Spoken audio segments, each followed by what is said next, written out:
We are recording. There we go. Well, welcome everybody. It's a pleasure to be here. I'm glad I got a chance to do this. And thanks to Intuit for sponsoring this. This is great. And I'm a Quicken user now on my next year's subscription. Okay. And thanks to Barbara for organizing this. As she said, we've worked together forever. She coaxed me into coming out of retirement just for this talk. I'm not going to start to work, but I got tired of my unbounded leisure and thought this would be an interesting thing to do, and it has been. So what I'm going to talk about is this history of AI. I'm glad people are interested in the history because I'll talk a lot about it. I was afraid that would be too boring. We'll see. And then talk about Chat GPT and the new explosion, the next excitement about AI and where I think that might lead. So to start, just let me see if I can get this to click. Is it? No? A second. There we go. Here's a rough definition of what I mean by AI, about human level AI. And all the projects I've worked on and kind of been a holy grail in AI research for a long time is to get to something that's more like human level intelligence. For good or bad, it's just the goal that a lot of us have been trying to reach.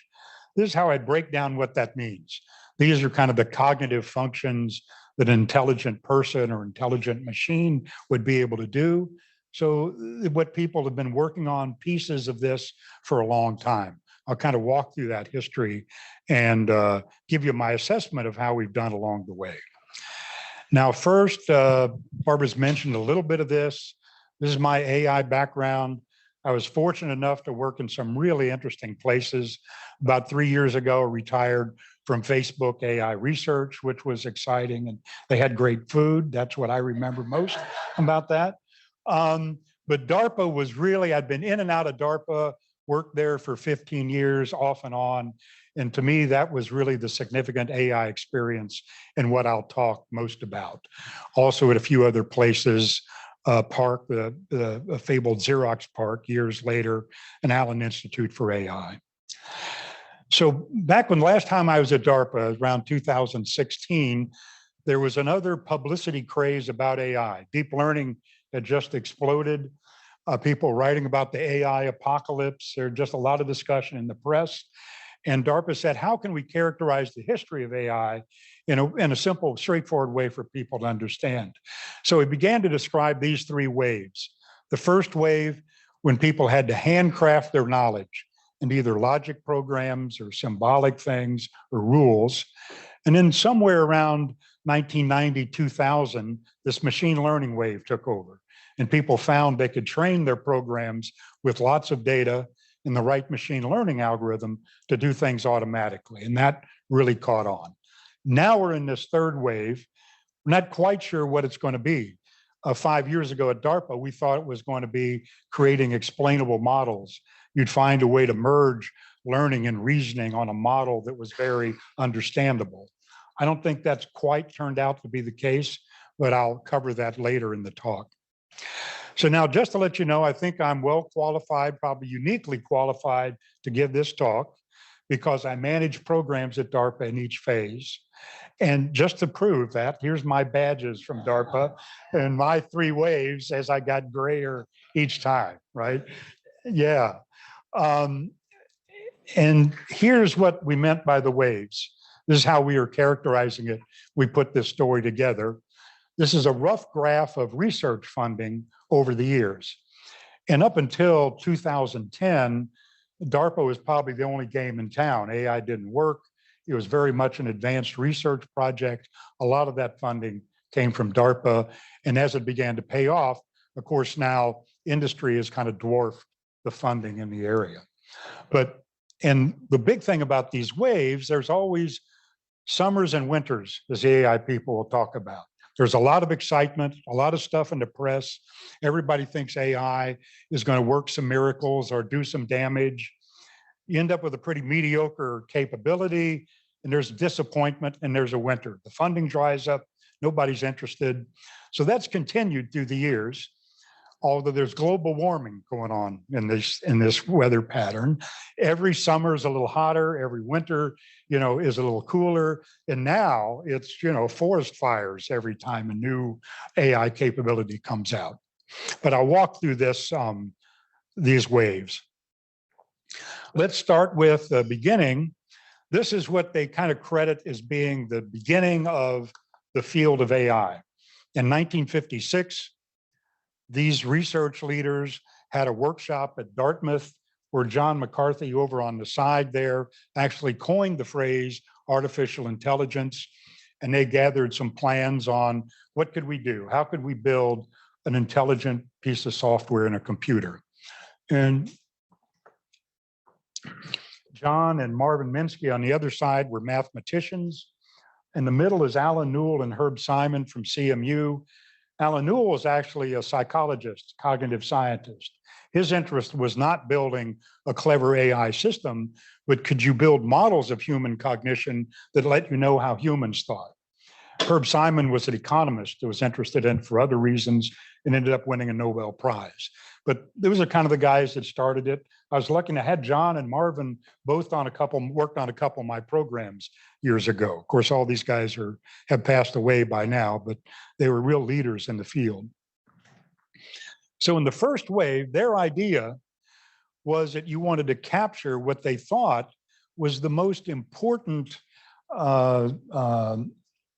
human capability of human thought, like in abstract mathematics, improving mathematical proofs, playing games like playing chess, right? And so, one, because they thought perception was just easy. Well, how hard is that? There's these capabilities that we have, we're not conscious of, so they weren't thinking about those as the big problem. So what they embarked on was creating these logic or symbolic-based systems where you could encode information in a logic program, which is what this shows, and then do inference on it and do computing. And actually, John McCarthy there then created the programming language Lisp, which some of you gray-haired guys might be old enough to remember, which enabled you to write programs about symbols. Everything before then were just calculators. Fortran and these other language were great, were computing numbers, but wouldn't allow you to do reasoning in any way about symbols. So that's where they started.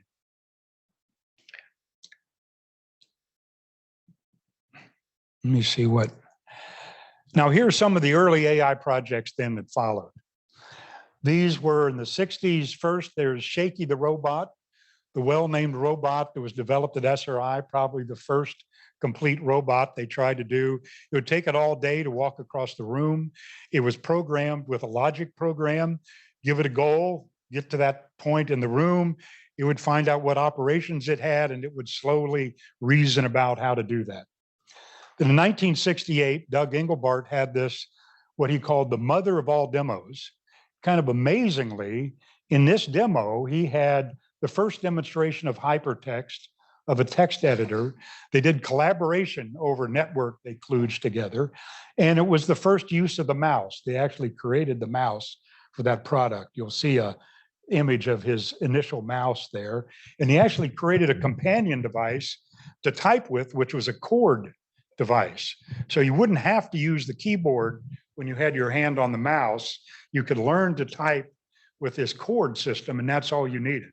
Now, of course, the mouse took off, but the cord was way too complicated, for people to learn.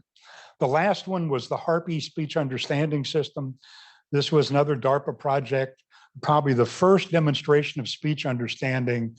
They were able to recognize 6 words, as incredibly simple.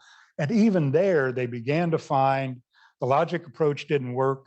They had to use some statistical techniques to be able to tease out what was being said. And that culminated in expert systems. Somebody mentioned that in Ed Feigenbaum and this group. In the 70s, there was also a lot of press about this. This is how I got interested in AI. Reading about in Time magazine and Newsweek, what Ed Feigenbaum was doing with expert systems. And again, they're just taking rules or symbolic logic. They talk to an expert and try to program his knowledge into those rules. And if you spent a lot of time programming it and nothing changed, you could demonstrate some pretty interesting things. But as soon as it changed and somebody had to reprogram it, or there was a little bit of noise in the environment, these things would kind of break. But that was the first big kind of press craze about AI. And then came the AI winter. Everybody realized there's a lot of expectation in the 60s about what AI could do. Didn't turn out to have much capability. DOD said, what are these guys doing playing chess? That's not going to help us, in a war against Russia. And they just shut down all the funding. And there was probably the most significant AI winter for about a decade. And then in the 80s and 90s, it got resurrected. And then there was a whole host of DARPA programs in all of these areas, where when they got into this phase, they had decided, let's not try to go after big AI. They're not so ambitious to try to create this really intelligent system right off the bat. They said, there's all these subproblems we need to work on. Let's first, plug away at those for a few years. And this is where I joined DARPA. I was managing a lot of programs on knowledge bases. This is where I first ran into Barbara. She was a project leader on one of those efforts. A lot of initial work in speech and language understanding, image understanding, and robotics. Down the hall from me was Pradeep Khosla, now your esteemed chancellor of UCSD, was a DARPA program manager for that robotics work. And so that, they made some progress there. There was not a big breakthrough, but you're just kind of plugging away to see what worked and what didn't. I will highlight one effort out of that, and this was in language understanding. We had a program, it was a joint program with the Intel community to do text understanding. And they didn't make a lot of progress on text understanding, but the one thing they did was they created, as far as I know, the first corpus of data so that people could try to train their systems. And, they'd have this big, at the time, large corpus of data, 267 megabytes of Wall Street Journal articles, right? Could barely fit it on your laptop computer, but that, at the time, that was a breakthrough to start that. And it really set the stage then. That program quickly discovered that some of these statistical techniques, if you had data to train it, were going to be more effective than the symbolic ones. So that's kind of the end of the first wave. It didn't make a lot of progress on perception. I think the biggest progress was they realized how hard the problem was. They thought, well, vision, we'll just write some code. We'll look at a picture, we'll encode that into some symbols, and then we're off to the races. And of course, it ended up being, it was a lot harder than that. Not much in learning at all. They tried to do some stuff with symbolic learning, an algorithm called version space. They made some progress in language, but it was mainly specifying formal grammars, writing all the machinery to do parsing, but they weren't very good at actually understanding text out in the world. They did make a lot of progress on abstraction and reasoning. As I mentioned, all the logical inference, forward chaining, backward chaining, strips, tile planning, and in ontologies. This is where a lot of the work was done on ontology design. Ontology editors like Protégé were created here, ontology merging and management. Since that was so critical to doing any kind of symbolic reasoning, there's a lot of progress there. As I said, the logic techniques just proved to be too brittle. If you've got noise in an image or in a speech or just noise in everyday life, those techniques were too brittle. They couldn't handle them unless you're in a very well-constrained area, like maybe doing your taxes, where TurboTax or, some of the things Intuit has are probably still very good. You can do a lot with just a logic-based rule system. But these three cracks in that are the first ideas on how you'd go beyond symbolic reasoning into machine learning came out. This book on statistical language processing talked about a lot of the techniques like hidden Markov models that were used against that tipster Trek knowledge base. Yuta Pearl put out his book and his ideas on Bayesian belief nets, which spawned a whole arsenal of techniques in graphical probabilistic models.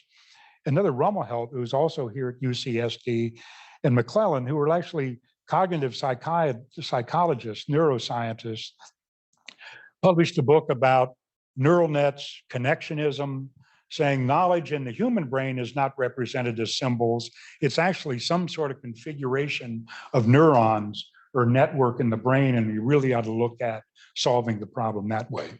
So these were just very immature starts, but that was enough to kind of begin to create the second wave. So two things happened here in 2000. One, those initial ideas blossomed into this whole arsenal of different machine learning techniques. There was still neural nets. Like I say, a lot of the work then was on these graphical models, Bayesian belief nets, Markov logic, other statistical techniques like support vector machines. And even up until 2011 or so, if you were doing a machine learning system, you were probably picking one of these techniques. And so this is when I came back to DARPA, managed a big program that was really centered around machine learning, although mainly around these graphical models. Again, we were trying to mix logic and inference, and logical inference with probabilistic reasoning and machine learning. And that's what a lot of those techniques tried to do. So then I created this program that accidentally made me more famous than I may have deserved, but created this program called PAL, which was stood for the Personalized Assistant That Learns. So this was, again, another AI mini summer. DARPA opened up their pocketbook and funded a huge effort in AI. They were trying to create a personal assistant that could watch you on your laptop at the time. There were no iPhones. Learn what you did, watch how you handled email, learn what tasks you did, who did you assign a task to, watch you in a meeting, understand what was an important item and that sort of thing. So they funded 25 some universities and research centers to work on the individual technologies to make that happen.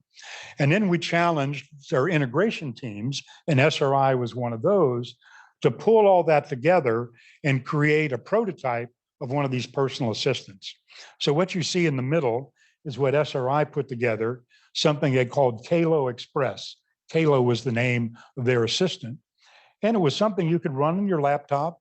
It would watch your email, try to pick out important email, help you draft an email. When you look at your calendar and saw you had a meeting, it would try to pull together a package of the most important information for that meeting, things like that.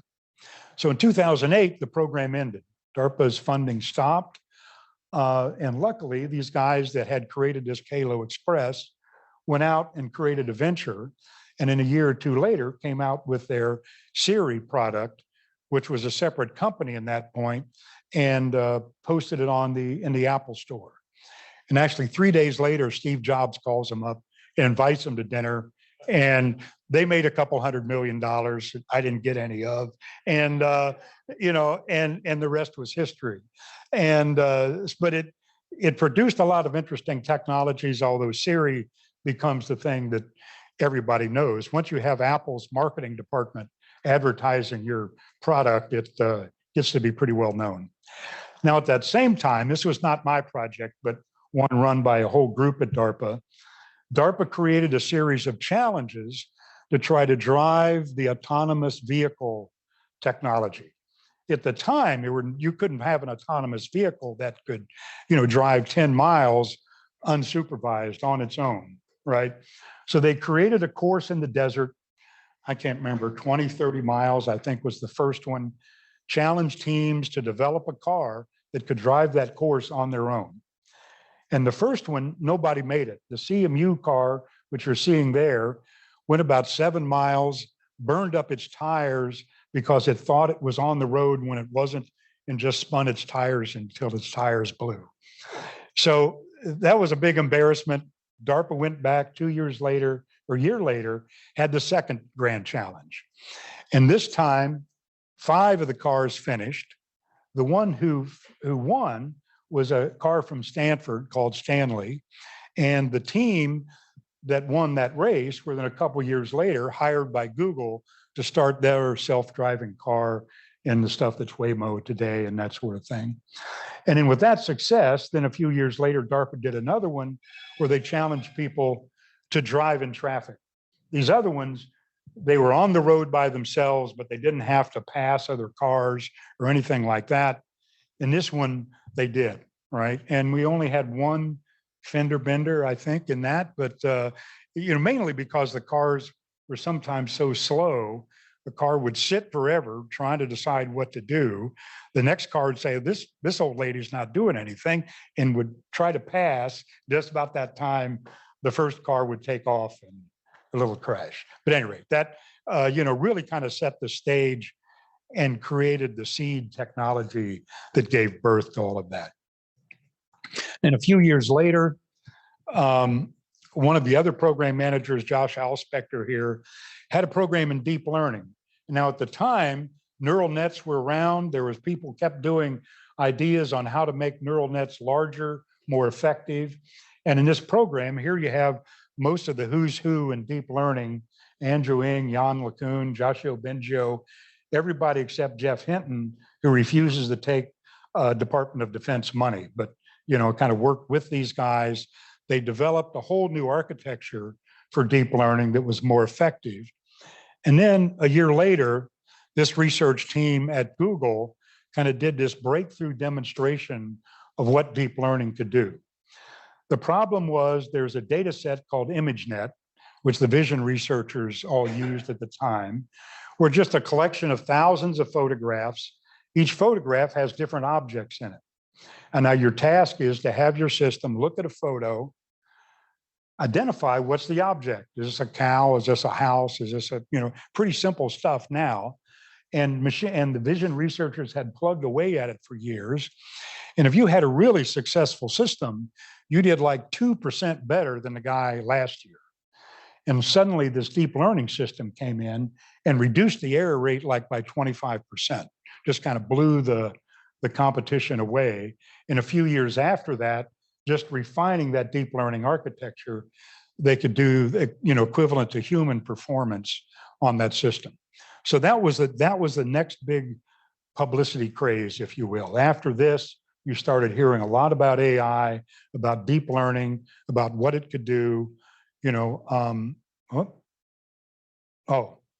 Just meant to say, then out of that arsenal of deep learning technique or learning techniques, deep learning popped out as the winner, and everybody started using deep learning. And you might use one of these others here and there, but they're not as powerful generally as the deep learning techniques. And here's the architecture. I know some of you probably know about deep learning. Some don't. It is a learning system. You have to feed it tons of data, right, on the left side. And you have to have it supervised learning, meaning you have to know what the right answer is. So the system will pick a photo at random, make its guess out here on the end on what it is. Is that a cow or a cat or whatever? And if it's the right answer, use an algorithm called backpropagation that adjusts the weights all the way back through the net. So it gives more reward to the nodes that made that the right answer. If you get the wrong answer, it does the same with negative weights, right? So you do that with thousands of training examples, over weeks or so of time. In those days, with the machine learning expert tweaking the network and trying all kinds of different configurations. But in the end, you could get pretty amazing performance on face recognition, classifying documents, text understanding. And then a few years later, we had AlphaGo. You remember this? It's kind of the culmination of the first deep learning wave. This company, DeepMind, it's a subsidiary of Google, put together a collection of deep nets that was able to beat, I think, Korean, world champion in Go. And Go is a much richer, more complex game than chess. The search space is enormous. It has much more fuzzy perceptual qualities. It's not quite as clear-cut as chess. So that had been a challenge for many years. And that became kind of another big breakthrough that demonstrated what these systems could do. And then came the warnings of the AI apocalypse. So this brought all the visionaries and or nutcases, you can decide which is which here, out of the woodwork. And it started with this Nick Bostrom, who's a professor at Oxford, who studies things like meteors, things that could, black swan events that could eliminate humankind. That's kind of his area of thought. So he took on AI and wrote a pretty interesting book, but of course, where he predicted how AI could eliminate mankind, we really need to watch out about this, and others picked it up and kind of echoed that story with good or bad reasons. And so personally, I don't think this is anything we need to worry about. It's probably like meteors that Bostrom studied. Somebody in NASA ought to have a telescope seeing if that meteor is coming, but it's not going to happen anytime soon. And it's not something I think we need to worry about yet. So that, I think, was kind of the end of the second phase, second wave. Made huge progress on perception, learning, and language. Because of these deep learning techniques, you can take, any kind of specific vision problem or specific language understanding problem. If you've got enough data, you can do supervised learning on it. You can get a pretty good system to do that. It can't learn from one example, or these couldn't, right? It doesn't learn like a human infant does. You tell it a few things and it kind of gets the idea and, and does the right thing. Wouldn't do anything like that, but it would do this supervised learning trick on lots of data. There wasn't much progress on abstraction other than the ontology stuff that had already been done. A little bit of work on probabilistic inference from the Bayesian net stuff, but didn't add a lot of reasoning capability to what we have. So that, sets the stage for the third wave. And this is when I came back to DARPA for the third time. As I said, there was all this publicity about AI. Is AI going to eliminate mankind? And that stuff was wild in the press. We tried to put together a story to describe what AI was and wasn't. And that's where we came up with this three-wave characterization. So now we're looking at the third wave and say, well, okay, this is DARPA. We've got to create the technology for the next wave. What is that going to be? And this was our notion. You now try to integrate learning and reasoning and language understanding with a richer, more explainable model in the middle. And I think GPT is doing something like that, although it's not as explainable as we hoped. So what we did, the first program I started then, was explainable AI, which I think because of all the press about the AI apocalypse, it was hugely popular, right? And what we did, take this deep learning technology, trying to say, what can you do to make this more interpretable or more understandable? And it's a really hard problem because these things have millions of nodes, thousands of layers. Every node is a little math equation, right? And so it's very hard to just inspect it and see why did it give a certain answer. So we had three strategies, and the program is now ended. There's a article that kind of summarized what came out of the program. Developed three different families of techniques. First was just deep explanation, meaning you can change things in the deep net, change the architecture, change how it's trained. There's often a case that you can find nodes in the net that actually represent a concept humans understand, right? So what can you do to pull that information out of the net and make it more understandable to a human user? This one was, well, let's replace this deep learning system and still take a try at some of these other more interpretable, graphical, Bayesian-like Markov logic systems that if you push them might be just as powerful, but are much more explainable. So there's a lot of work in that. And then this other one that is not quite as effective, but easy to use for any system. You just treat that system like a black box. You don't try to understand what's inside. You just experiment with it. You can run 1 million simulations, take an input, see what it says is the answer. Show another input, see what it says is the answer. And you can infer a model sometimes. You can see what the decision boundary is. You can get some idea of what the system is doing. And so the program produced those three families of techniques that they don't provide perfect explanation for a deep learning system, but give you some help, right? Then the next one, this was my favorite and maybe the hardest problem, was on machine common sense.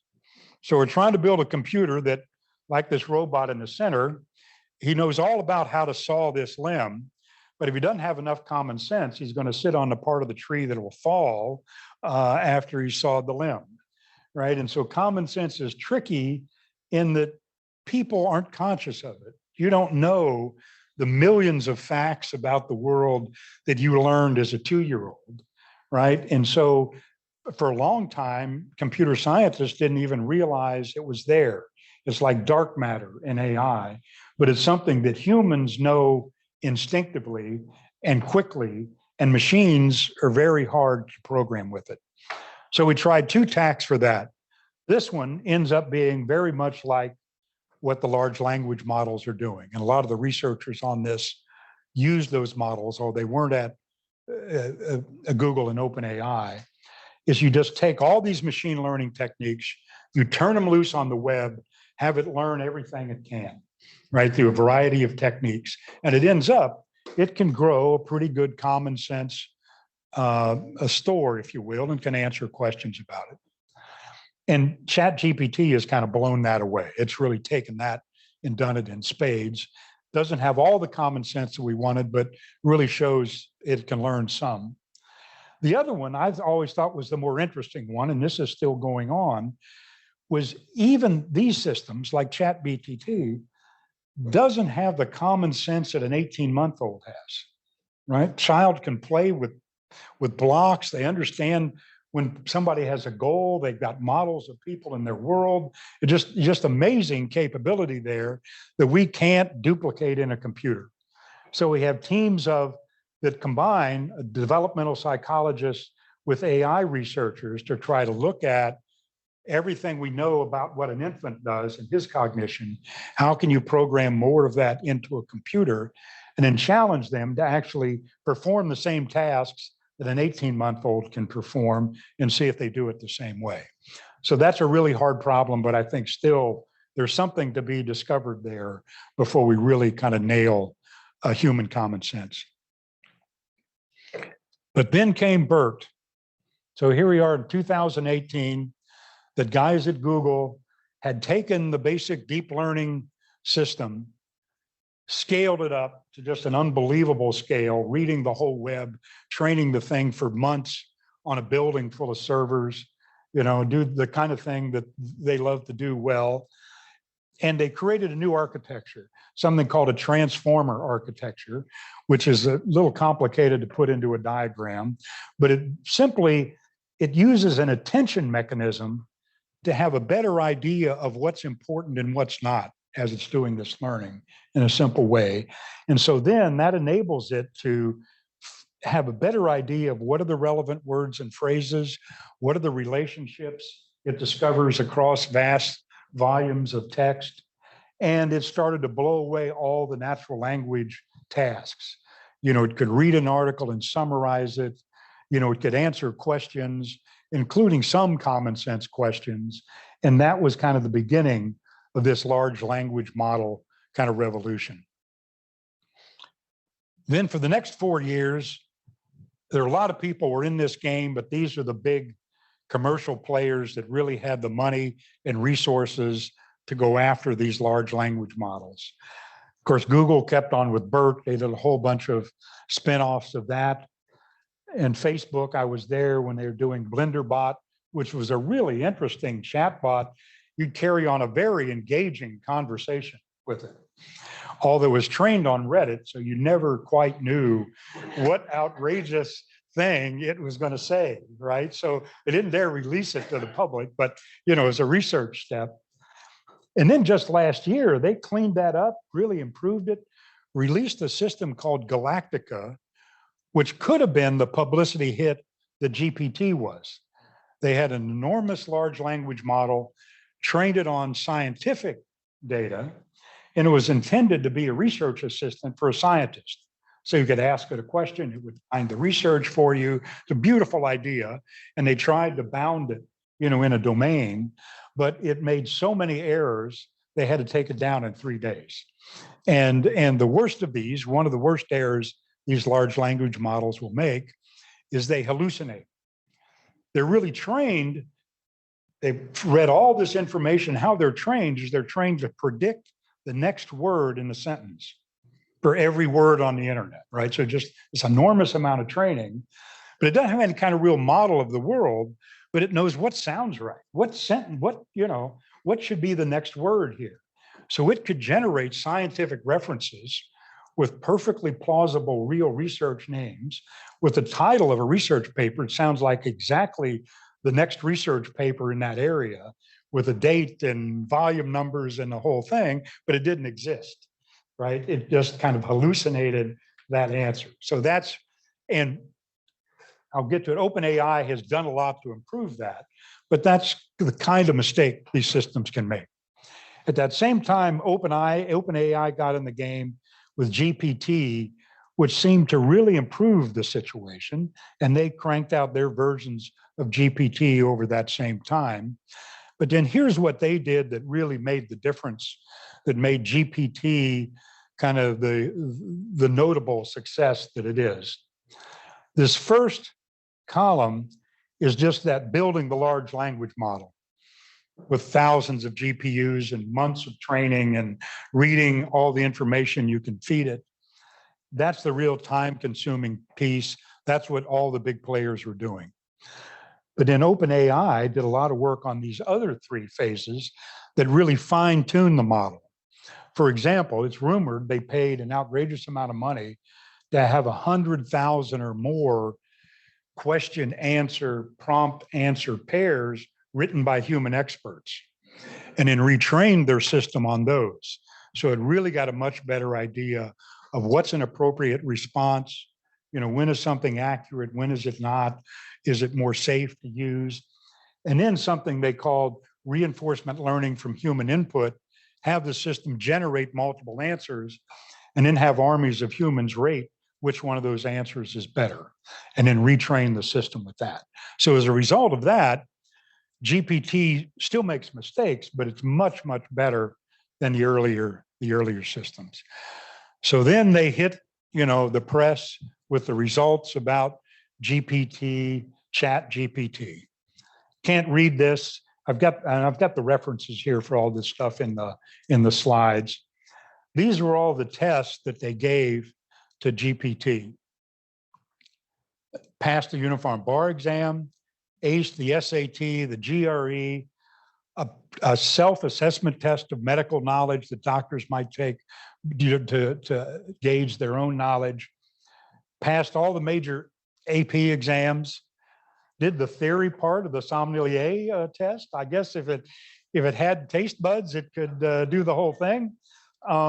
And lead code. One of the interesting things about this, it not only understands natural language, it understands software. So you can just give it a natural language statement of what you want, and it'll generate a Python program for you, and often pretty good. If it's very complicated, it's not very good at that, but it can generate software. And inspect software. And Microsoft did a little study where they asked to see if it could give it some assembly code and see if it can infer what the program was about. In some cases, it could. So it's a scary thought for cyber warfare, but that, some of the kind of things this can do. Then, as I said, now, as you probably know, Microsoft has teamed up with OpenAI. They're incorporating ChatGPT in all their products. They're making it a service available for companies to use ChatGPT. So they've published this research paper early in the year, they did a very thorough evaluation of GPT, both 3.5 and 4, to try to see what were its strengths and weaknesses. And it's kind of a long, detailed paper, but if you really want to see, the strengths and weaknesses, that's a good thing to read. And of course, they're saying it really has mastery of natural language. It's becoming what in the AI, it's a pretty good semantic parser. It can get a pretty good general understanding of anything somebody says, understands subtle differences in words. It can summarize articles. You can feed it a set of articles. You can feed it a set of user reviews, whatever, give you a nice, crisp summary. I actually had it generate the title of my talk. I would have never created anything as interesting as that. And it, just fed it all the notes and boom, it popped up with that. It's very good at that sort of thing. Can generate stories, poems. You can ask it to give a mathematical proof as a Shakespeare poem, and it does it. So it has this incredible amount of knowledge it's learned and seems to be able to use it pretty flexibly. It does code understanding, some general problem solving, some interesting demonstrations of common sense, not everything. It has pretty good theory of mind. That means you psychologists give these tests like John was in the room, John and Mary were in the room. Mary left, John hid the laptop in the drawer. Mary comes back in. Does Mary know where the laptop is? Right? And we say, no, she wasn't in the room. Do you understand people's point of view and theory of mind? It passes all those kind of tests, right? So it gets really deep understanding of that. It has problems like these hallucinations I mentioned. That's probably the most serious one. Its confidence is about, did I predict the next right word? It doesn't have a world model. It doesn't have a way to go back and check, is this answer by itself? Now people can add things to it, and that's what they're doing. But it's just very confident about, I predicted a word in my answer that seems pretty reasonable. And it often is amazingly reasonable. It just understands natural language so well, it's pretty good, but that can be an error. Initially, it made a lot of arithmetic mistakes. It's a language model. It's not a math model, but all you do is add a calculator to it and tell it when it should use the calculator, and it kind of fixes problems like that. Of course, has cognitive bias, all the bias on the internet. It read the internet, it's going to have all the biases that humans have, right? And they can try to modify that with all the fine tuning, but that can still, and of course, I think one of the biggest, we got such a problem with misinformation already. Somebody could turn loose an army of chat GPTs, although OpenAI won't try not to let that happen, to just generate a flood of any imaginable story you could come up with. But I think the headline is here. After doing all of that, the strengths and weaknesses, the Microsoft research guys said it really does demonstrate an initial version of what the AI people call artificial general intelligence, okay? Which is, up until this time, you could build a lot of interesting AI systems, but it had to be trained for a specific problem. You had to have a bunch of data from that domain. You had to write some expert code. You could tailor an application for almost any problem you could come up with. But if you threw a variation of the problem in, it's dead. This is the beginning of a capability that can reason, has a general capability to reason about any domain, about any problem. And that, they say it's initial, it's not complete, but to me, that's the big breakthrough in Chat GPT. You can just ask it about anything. It will come up with sometime wrong answer, but it takes a try at it, right? It has a really interesting general capability. So here's how I'll summarize where we are today. Of course, we're doing well on perception. We'd already had that nailed with the last round of deep learning systems. I think it certainly added some learning capability, especially because it can learn by reading. It still can't learn like a child does with you can show them an example and say a few words and they get it. It can't do that, but now it can read the web. It can read how-to books. It can read, anything you can imagine, and gets an idea on how to do a task, what a topic is about.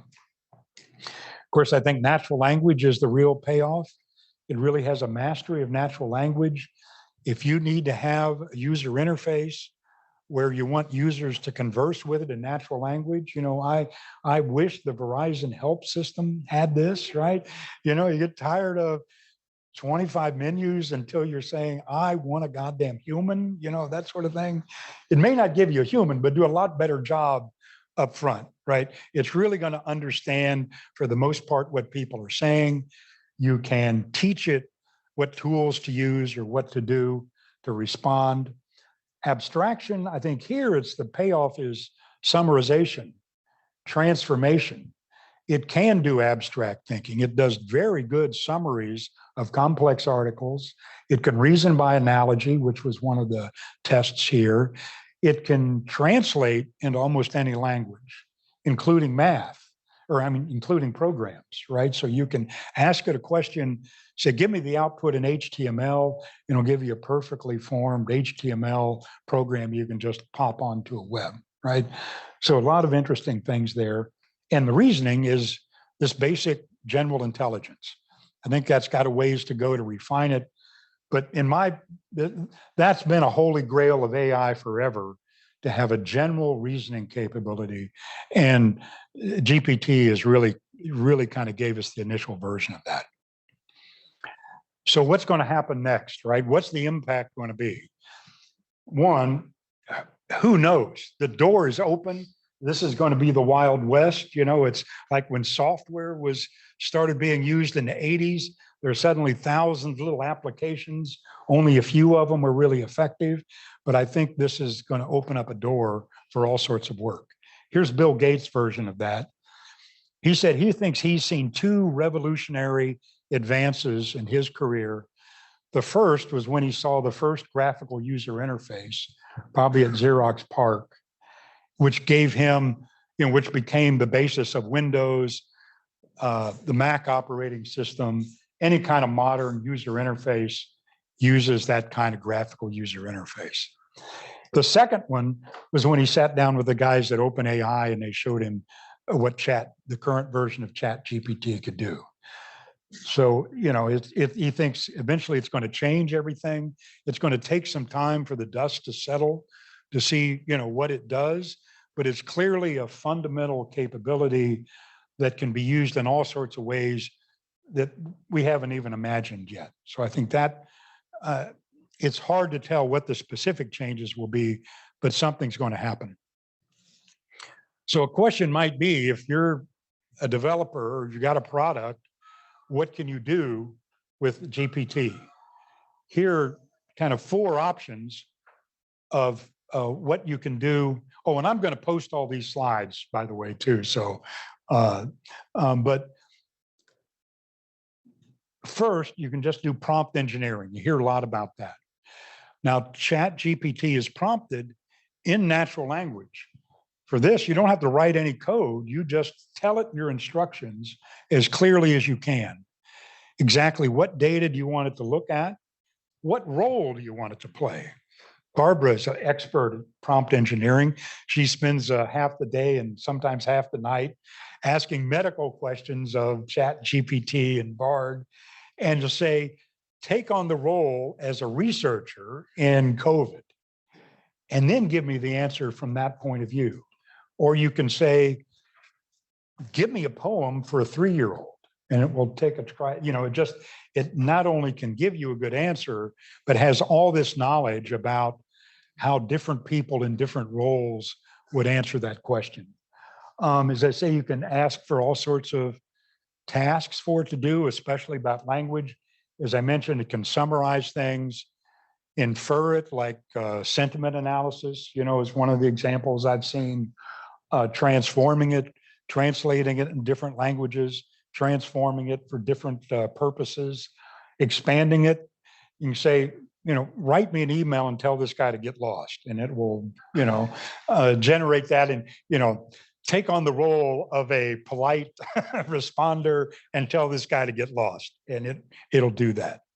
And then you can specify the output format, like JSON or HTML or Python, whatever, and it can generate the language, but also some of the code. Now you can go one step beyond that and put a Python wrapper around it. So prompt engineering works if you've just got you want one shot prompt answer out of GPT. If you want to do a series of those, or if you want to program an interactive chatbot, or you want to have it go off and use some tool that you've got at the right time, you write a pretty simple Python wrapper around it, and you can do all of that. And there's actually a great tutorial by Andrew Ng and this lady from OpenAI on how to do those two pieces, right? Including sample Python code and the whole thing. Now, the other thing you can do is just work with a partner, right? Depending on what, in Microsoft and Google, and I'm that, are really now offering services, especially with large corporations. They've got their own large language models. They've got the staff that know how to train them. Work with one of those guys if you want to pay the bill, and create your own tailored application. Or the more advanced thing you can do is fine tune the model with your own data. If you've got a domain, you can do what OpenAI did, pay somebody to create 100,000 question answer examples, and then you retrain the model on that, it'll have a much better idea on how to answer your questions. So anyway, that is what you can do today, and I date it to June because next month there'll be a whole bunch of other things. You know what I mean? This is moving pretty fast. Yeah. Is that a typo from Microsoft? Yes. Well, I'm surprised Microsoft's spell checker didn't catch that, but thanks. So next, but then what's broader terms, what's next, right? Where is this going to go? It reminds me of another visionary and/or nutcase that some of you might be familiar with, Ray Kurzweil. He's a brilliant guy, works in AI at Google, created all kinds of great technology. It's 20 years ago, he wrote this book saying the singularity is near. And the premise was computer technology, AI, neuroscience, biological, all this stuff is accelerating at an exponential rate. You'll get to the point the machines will take over, be so powerful that we can't keep up. Maybe even get to the point we understand neuroscience of the brain well enough, we could upload our consciousness into a machine and live forever in whatever world that would be, right? So he's made a lot of wild predictions, right, which are in the nutcase territory, I think. But the one thing I think he's got right, the basis of his predictions, he's plotted all these exponential curves in every technology area. Here's the exponential curve that's, basically Moore's law, saying, how much computing power you could get for $1,000. He incidentally picked this year as the year you could do the equivalent power of one human brain, and it's increasing, right?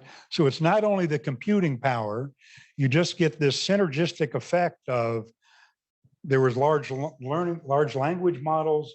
A few years later, there's GPT. People are working like crazy and all kinds of enhancements to those. It starts feeding itself, not only in computing, but in the capability of what this system can do. So who knows? You know what I mean? I don't think it's scary, right? I think we need to watch that. The government and industry needs to figure out some kind of boundaries and regulations, but things are going to change quickly, right? I think that is probably safe. So I'll conclude by saying, well, where are we in the science fiction version of AI, right? Where Hollywood lets their imagination run wild, right?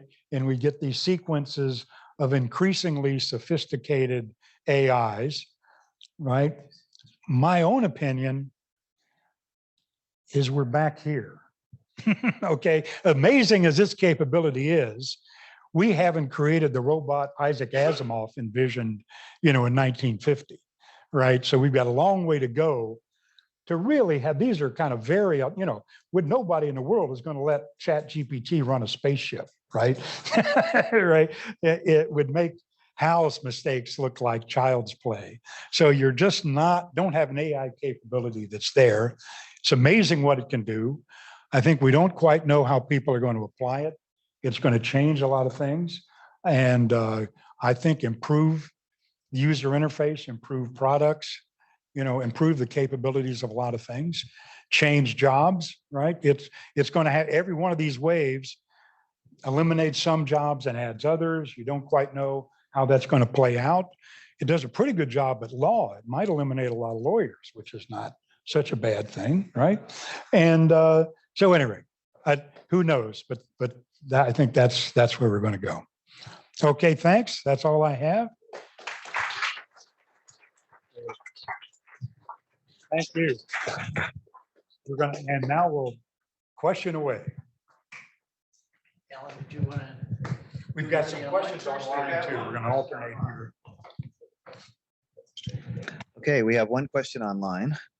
Can anything other than a human evaluate the output of GPT? In other words, how do you separate the chat GPT prediction of the next word from a human's evaluation, meaning and correctness? Yeah, I'm not, I'll try to, I'm not sure I captured, exactly what he's trying to get at, but I think the gist of the question is, how do you evaluate the result of chat GPT oh, sure. and try to understand it? And I think the answer is almost embedded in his question. Right now, it's a human subjective valuation. Well, it's several ways. One, it's trained on human input, trained on sentences that humans have written, right? So the better it does at predicting the next word, it's predicting what a human would do. But then evaluation, of course, you get several levels of that. One is why they give it this arsenal of tests, the graduate record exam and the bar exam, and and compare how their answers are to human answers, right? And do they get the right answer? And then there's these evaluations like Microsoft did. If you read that paper, they clearly had an army of AI researchers tweak Chat GPT every way they could, gave it all kinds of trick questions, compared it to all sorts of other input. And it might be, I think where we'll end up is people need to, someone, either government or industry, create an arsenal of a test bed where people can test their language models and at least report how it did, on some set of standard tests. Okay. Right. Yeah, I tried Chat GPT on writing a letter to my congressman last night, and it refused to write it. Yeah. Well, yes. So that's. But that's not my question. Oh, okay. Okay. Go ahead. I was. Did you refer to Chat GPT as an open source code? It's open for you to ask questions of. There are versions of it where I think you can download earlier versions of Chat GPT. I don't think you can get in and look at the code. And then if you were going to really create, and it's not supported, you know what I mean? If you really want to create a commercial product, I think you need to make some kind of licensing deal with Microsoft or Google, and somebody that can really help out. Okay. Now, Facebook has their Llama one is open source, everything, but only for non-commercial use. Yeah. As an achiever of the CPA exam, I didn't see that exam on the list. Has it probably? Pass the CPA exam. Yeah. Okay. On the where would you put, and maybe it's not part of this, but barcodes and scan codes as part of intelligent learning? And of course, it's mainly a language system. You have to combine it with a vision system, which they, are starting to do, right? So if you had that as a tool you could call to read a barcode or create a barcode, then it could reason about that and do the task. So that's part of this learning process somewhere. Well, that I think is just a matter of you're writing your Python program, have it go read something else, go read the barcode, give that input to Chat GPT and go off to whatever else you wanted to do. Was that part of AI? Was more kind of just basic, I think it's just putting a programming wrapper around the AI part, right? If you're saying you've got an application, you want somebody to show a barcode or take a picture of a barcode and have that prompt GPT to give some answer, some evaluation. I think that's just a matter of programming that step, into the process. Thank you. Are there any more online or is that okay? Thank you. So I use ChatGPT to ask you this question.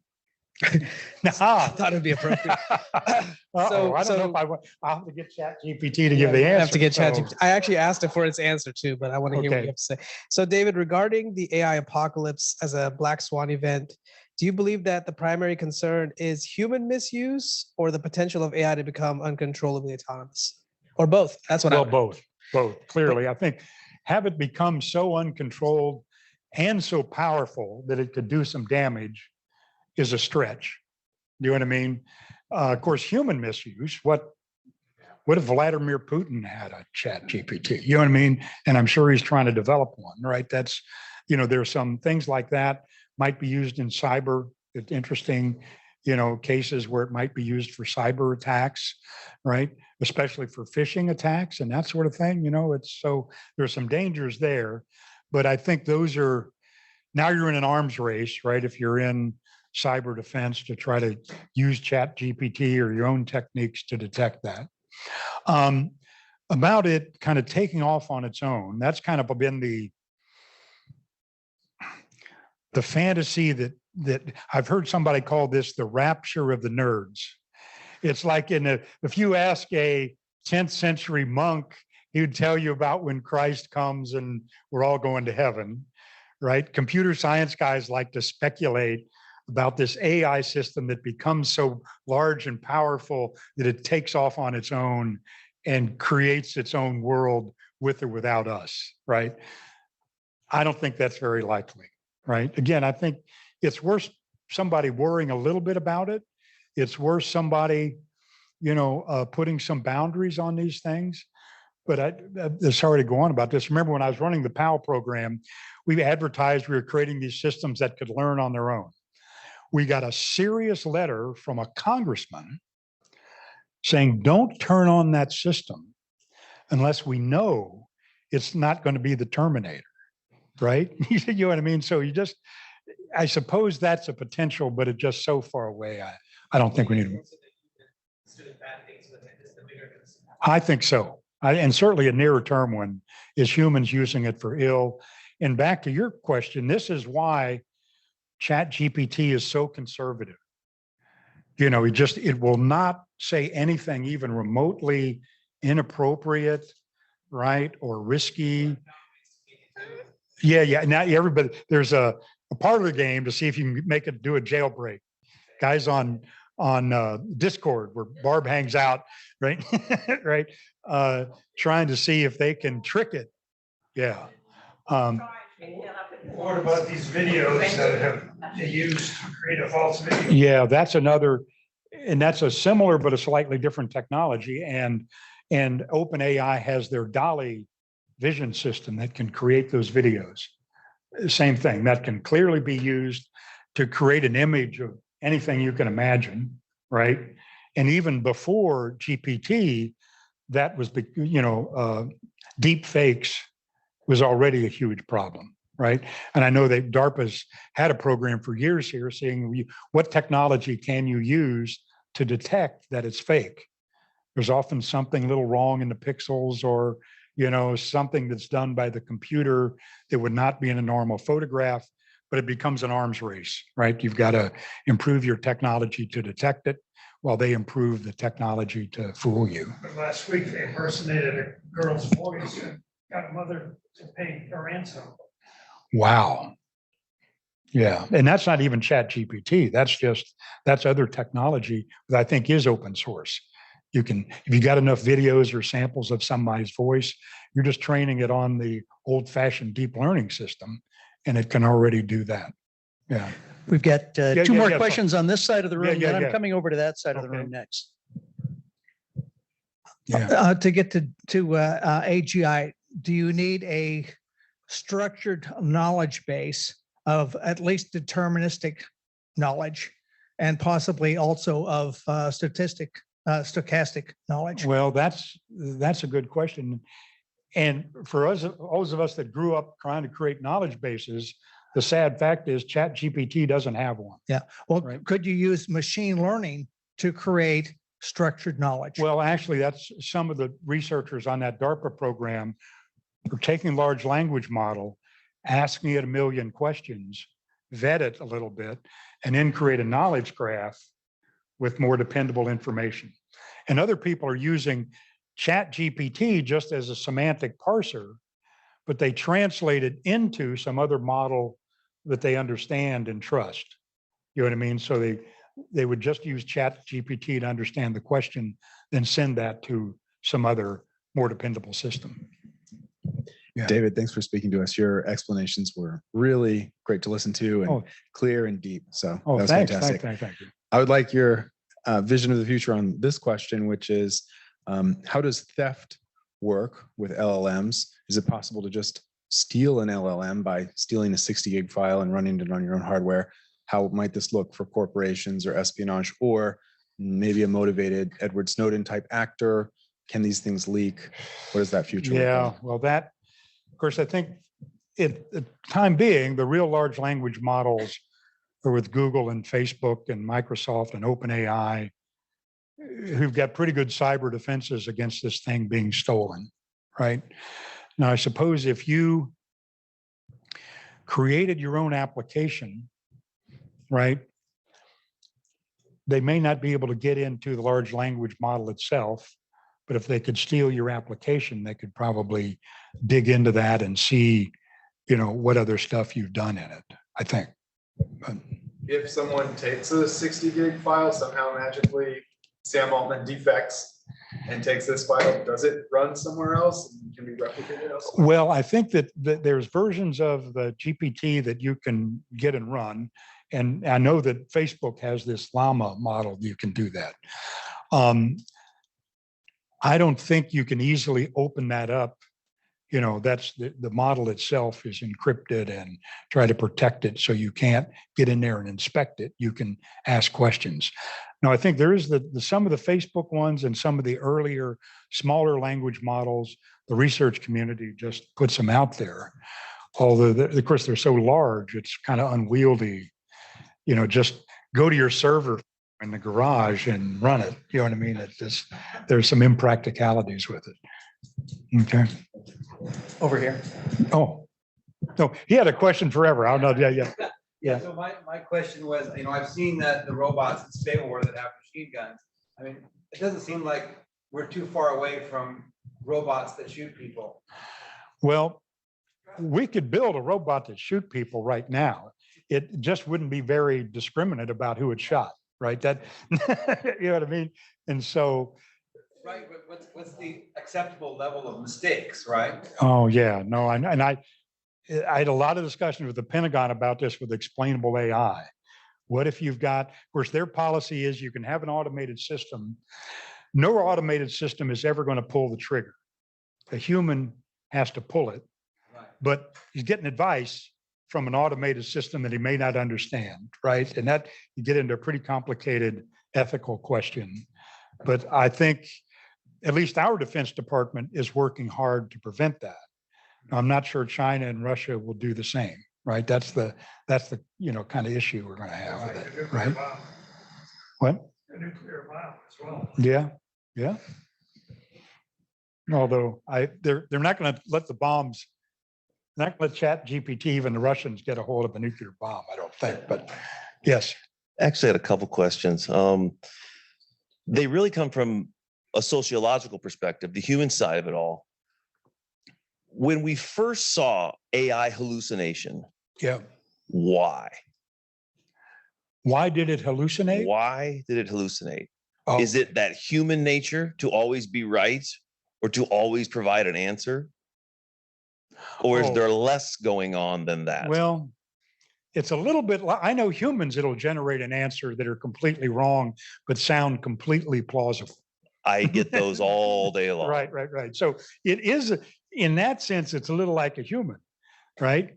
Of course, in this case, the language model itself, it doesn't know what the right or wrong answer is. The only thing it knows is, how do I generate some words that sound plausible, that sound like what other people would say?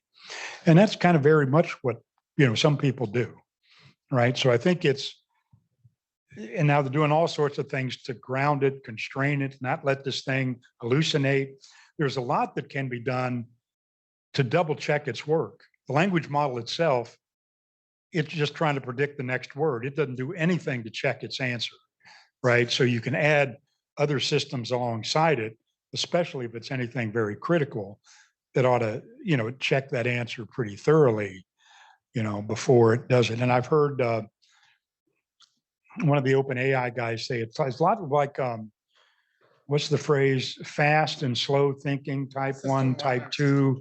This thing gives a quick, intuitive answer, but doesn't do any reasoning to, if it thinks something is wrong.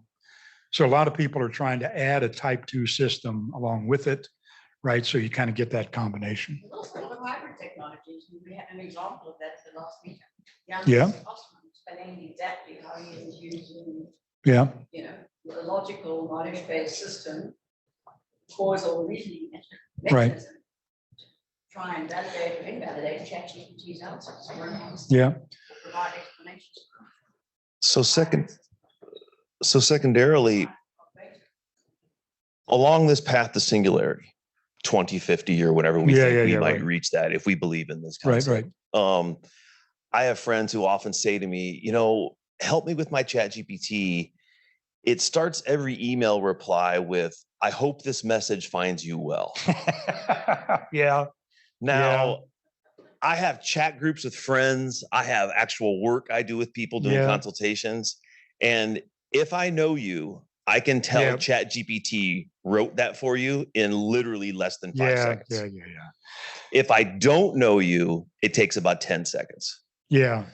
So along this path to singularity, at what point do you think we can store a personal version of GPT that is different from anybody else in this room, that knows how I would write an email or process information? And along those lines as well, at what point does the GPT get so human, sometimes it can actually be in a bad mood today? Yeah. Well, I don't know about the bad mood part, right? But because that gets into other territory. But like I said, there's this fine tuning process. What OpenAI did is got 100,000 question answer, prompt answer pairs, which were very polite and would always say, I hope this email finds you well today. You know what I mean? That's why it's so mild or whatever, right? Because they've done this additional training to have it be very constrained. You could do that with your own emails, right? Yeah, that's true. That's true. It's like the whole. And then the second phrase it chooses every single time after that. Well, if somebody just gives the plain prompt, write this email, it's going to generate the same thing. But if you make your instructions a little bit more interesting, it will probably generate something different. I start with GPT every day with one question. Do you remember my name? It doesn't. When it does, based on some tricks I do, yes, away we go. Well, and that's, as an AI language model, okay. Yeah. And I bring up to speed real quick, because the most valuable version of that is as close to who I really am as I can possibly. Well, what you could, if you don't do just a prompt, you write some Python code, okay? Every time you interact with ChatGPT, you could have it store a written description of what was said, including your name. The next time you fire up ChatGPT, you have your Python program insert that text into the dialogue. If it's inserted into the prompt, it now knows it. But that's the extent of its memory, whatever you put in the prompt, right? And that's limited for good reason. The longer you make that, the more questions you allow somebody to ask, the more likely it is to do a jailbreak and say something outrageous. Okay, and the next question's here. Do you think these transformer models are enough to get us to AGI? Say like transformer with not just language, but with video as well? Or do we need something totally new? I think the vision guys have always tried to find their version of this, right? And they haven't quite gotten it. You know what I mean? They can do a lot of interesting things with vision, but they don't quite have an equivalent general capability. And I'm not quite sure what all the issues there are. And the other thing is, I think the transformer model itself won't even be the end of the game in language. You know what I mean? Like I say, now they're combining transformers with other things. Every week, there'll be a new paper on the archive about some great breakthrough somebody's made with a new architecture. And that's where you get this exponential curve. It's just going to build and build and build. And there'll be new versions, new combinations every month, I think. All right, thank you, David. Amazing talk. I wonder, what do you think about the performance of large language models, or next steps regarding causal inference? Will that accelerate causal inference capabilities, or facilitate the pathways of effective interventions, or will do causal inference by itself? It's like with the initial capability of AGI, Chat GPT, especially GPT-4, can give you causal inference. You can give it a story, you can ask what caused something, and it will give you some, kind of a reasonable chain of events. Like anything else it does, it's not always perfect, but it can do enough general reasoning that it begins to get at, causal inference. Now, not everything you to Pearl would want in a causal inference machine, it's not like the other systems, it's not as precise, or well calibrated as a more explicit system, but it can do some of it. Thank you. One more question on this side, and then I'm going to come back over there in case Okay. somebody's got a question. Thank you. Thanks, David. I'm going to break away from ChatGPT for a second. So what do you think are the sort of next frontiers around image recognition, image analytics, and that type of machine learning? Like, what are how well are we doing today, and where's the opportunity to do better? Yeah. Actually, Justin might know better than I do if you want to. No? Okay. He's studying it. He's studying it. And it's always been more my area has been in knowledge bases and languages. So that caveat, right? It's not my area. I know that they can do a lot with scene recognition, kind of their version of it. If you show people a picture of this room and say, what's happening? Right? Persons go, oh, it's a meeting and there's a talk, right? So it's a combination of doing the right pattern recognition on the people in the room, but then it probably is in a combination of that with some version of Chat GPT. And that's where you get a lot of people trying to merge the two, right? Because you just need a lot of the real challenges in vision had to do with when people see a scene, you've got a pretty rich cognitive model of what's happening. It's your model that helps you see what's there. You know what I mean? It's in early vision guys would say, here's a picture I'm trying to recognize. Now here's exactly what those pixels look like to a computer.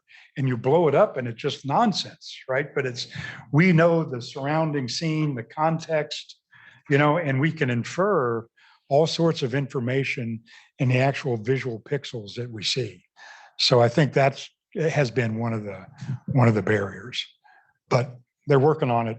The vision guys are really jealous. They're working like crazy on their version of this. Hi. So we've heard around the room already so many people's concerns about the future of this. And I think you could have this conversation with anyone in your life right now, but I'm curious about you as an expert. What are your genuine concerns in this space and how this can grow? And then alternatively, like, what is an ideal outcome for the next, the future of Chat GPT for you? Very big question. Do the positive side first. I watched 2001 when I was in high school and watched Star Trek and dreamed about helping create an intelligent computer for the good of mankind, right? It could do automated science, right? Now it could read every research publication in the world and find the perfect medical solution to all sorts of strange problems, right? Maybe it discovers some new chemical formula that allows us to take carbon out of the air. That's the potential. If we can, there's science and all these problems we're working on are so large, all the material so complex, you've got to have a computer bring its power to it. But now if you have one that can reason enough to do a lot of that on its own, I mean, I think that's going to be great. Education, I think there's another area where there's good and bad. Of course, now immediately it's used by students to write their papers, right? And then I think professors now use it to grade the papers, so it gives everybody more free time. That might be a good outcome. But back to your tailoring, you get one of these things with that much intelligence, it could do what they hoped computer-aided tutoring things would do all along. Would listen to a student, really understand, what's his bottleneck?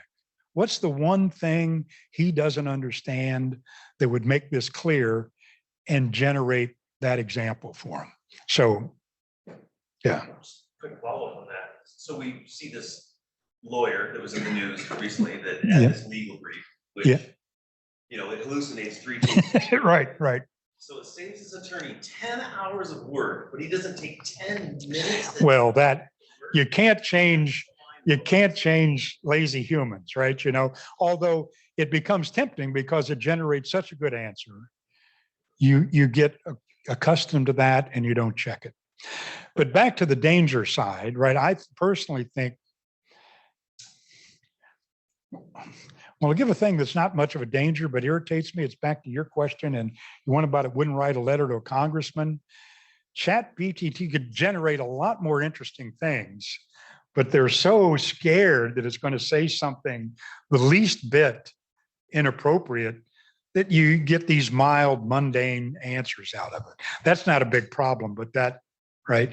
Although these systems do have a temperature setting. You can say, be conservative, or you can say go wild. It doesn't go too wild, but it gets a little more interesting than just the plain answer. The other thing is, I think it's misinformation, right? I think I'm much more worried about the bubbles people live in and the fact our politics are so divisive and people live in completely different universes. This could only make that worse.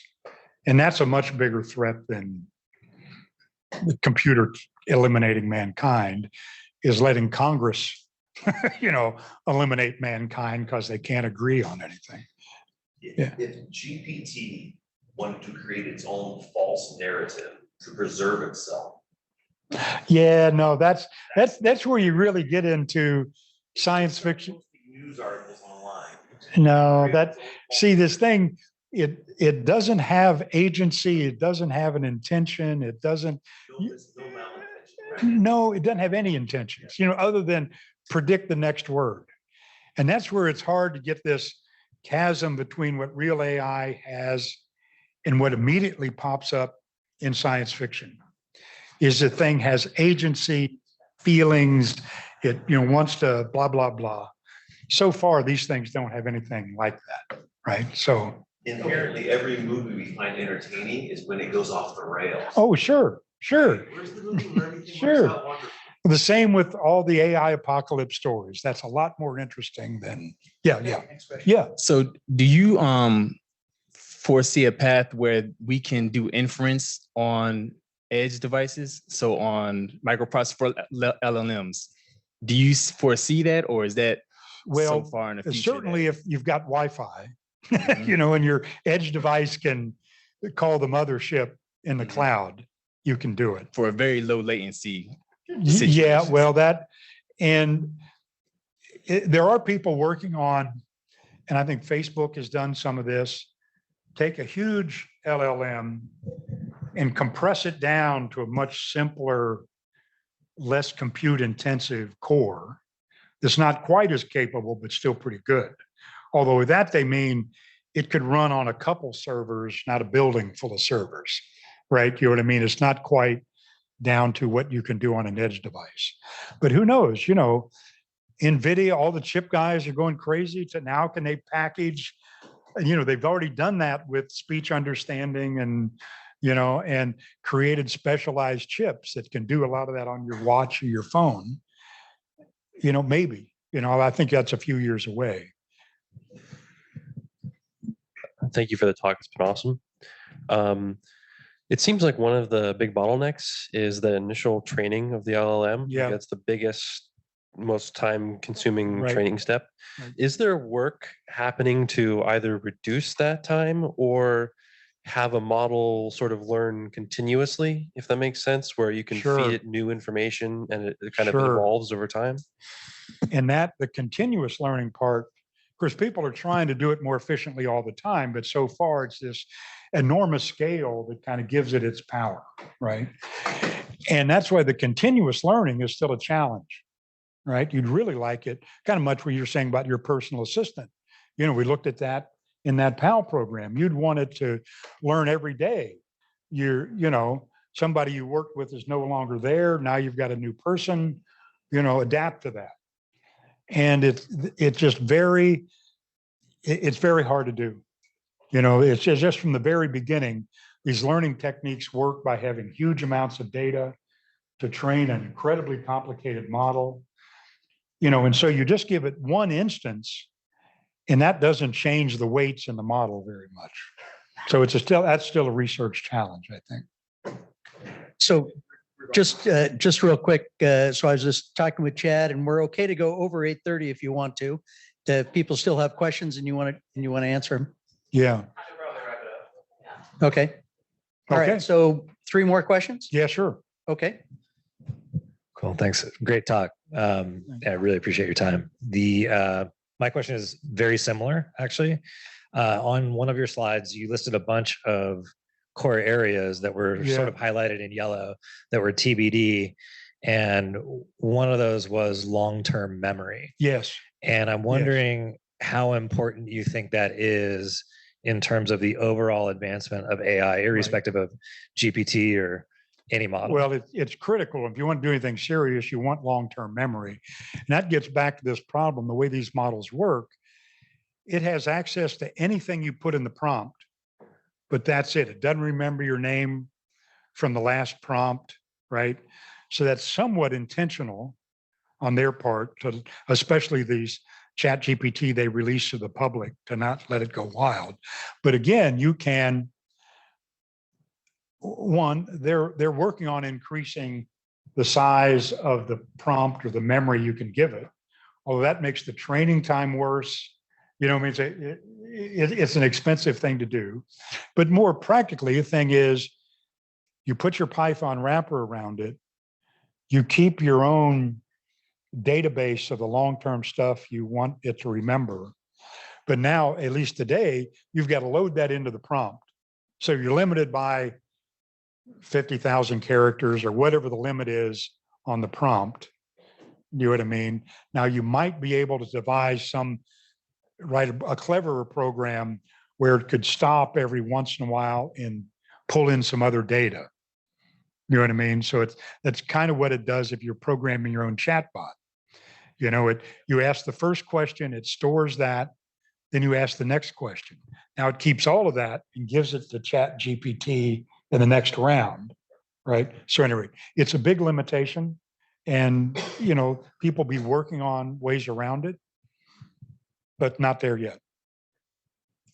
Okay. And after him, we'll have one more question. I don't know who that will be. Somebody who hasn't already asked a question. Come on. I guess David's done a great job here.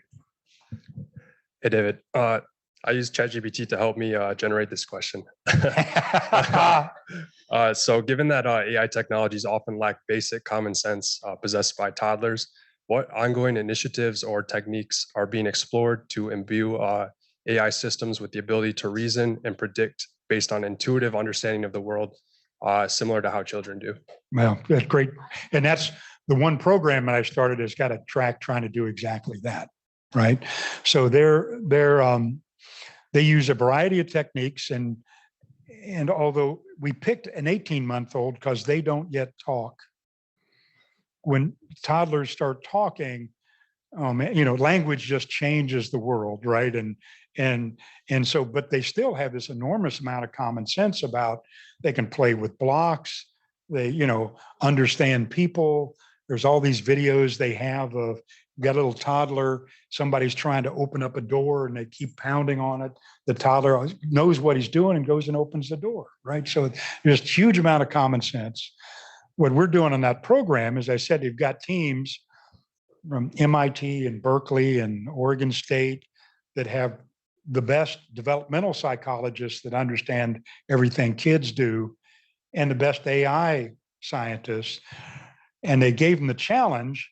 The developmental psychologists have a list of the capabilities of an 18-month-old, what they know about objects, how they can navigate in the world, what they know about other people. And so we devised a test that are those things that a toddler can do. And in a simulated environment, keep testing these simulated AI children to see if they can do the same thing. And it's a big challenge, right? I mean, we're not there yet, but I think that's one of the best things being done in that, because and one of the things that's happening, a lot of the researchers there do, one of the first things they do is build a simple physics simulator, qualitative physics simulator of the world, right? So the children have a very intuitive physics idea of, if I pound my fist, I'm going to hit the wall. Now, they're not calculating the exact trajectory, what a robot would do of my hand, but it knows in general that kind of thing would happen. That's always been a challenge for AI systems as well, to do a simple qualitative, intuitive physics engine. And that's a big part of what kids spend, their first, 2 years crawling around, putting things in their mouth, falling down. They build this incredible physics model in their head. And then when they learn language, by analogy, they reference that. We have so many words that are, mean very abstract things, but are grounded in physical up, down, good, bad, language. So that's one thing that people are trying to do, but it's been pretty elusive. It's hard to develop that kind of intuitive model that kids have. Yeah. Well, thanks, everyone. It's now 8:30, so I think it's time to wrap it up. If you do have any pressing questions, by the way, I think you can get hold of Dave on Meetup. Yeah, sure. And he'll answer those questions for you. And as you know, I'm organizer of this meetup and my focus is on this type of technology. If anybody has any ideas for future meetups or specific topics or verticals they want to dive into, feel free to email me. I know a lot of people in the AI community since I sort of grew up in it, and I can get hold of a lot of interesting speakers. And once again, feel free to message with ideas, requests, questions, etc. We're all available on Meetup, and I wanted to thank you all for coming, and also to thank Dave very much for bothering to come out here and speak with us. Yeah. Thank you all. It was terrific talk. Thank you very much. Yeah, thanks.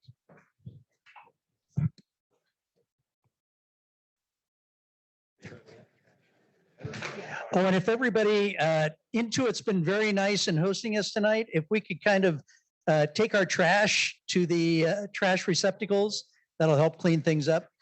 And thank you again, Intuit. As long as you